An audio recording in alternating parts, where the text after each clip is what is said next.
oração de Paulo. Não vamos ter tempo para estudá-la toda, mas vamos destacar alguns elementos. 1:9, Colossenses.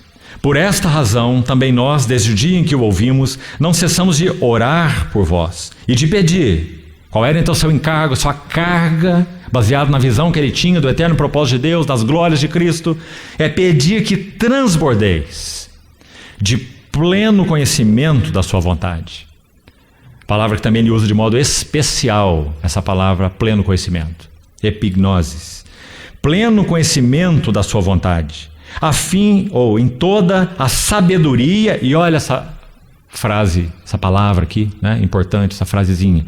Essas duas palavras, entendimento espiritual, que nós então já explicamos. Não é intelectual, não parte de recursos naturais, não pode ser alcançada por intelecto, por estudo, por nada, que não seja uma ação direta, reveladora do Espírito Santo. Entendimento espiritual. Para quê? A fim de viverdes de modo digno do Senhor. Que frase também maravilhosa é essa? Porque sabe o que o entendimento intelectual faz conosco? Por si e em si mesmo?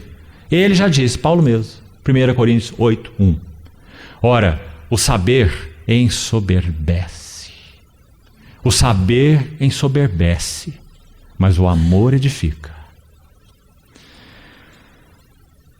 A fim de viverdes de modo digno do Senhor. Então ele está dizendo que quando o entendimento é genuinamente espiritual, ele muda nossas vidas e os nossos relacionamentos. Essa é a grande diferença entre conhecimento espiritual e informação. Informação não tem efeito transformador. Conhecimento espiritual tem efeito transformador. Então, a fim de viverdes de modo digno do Senhor. O maestro toca e a orquestra, o maestro rege e a orquestra toca. Essa é a palavra de Paulo para dignos.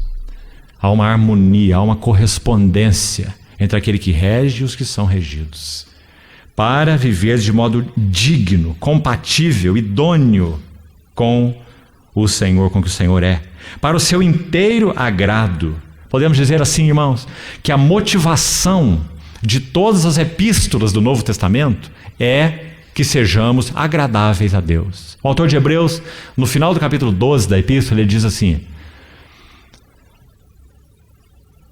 para que possamos servi-lo de modo agradável e com reverência, porque o nosso Deus é um fogo consumidor.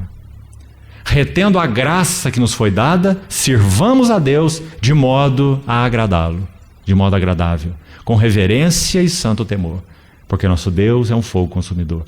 A motivação por trás de todas as epístolas é uma só: é que nós possamos agradar a Deus.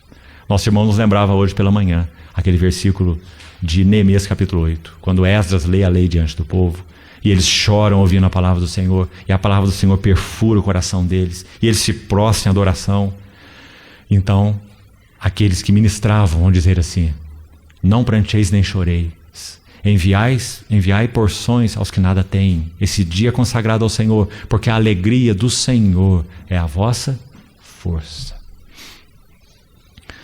Viver de modo digno do Senhor para o seu inteiro agrado. Aqueles irmãos, aquelas pessoas estavam com a boca no pó, em arrependimento, vendo a sua infidelidade, 70 anos de cativeiro, e só agora retornaram para Jerusalém, tanto ainda para ser edificado, os muros ainda em ruínas, eles ainda expostos a inimigos.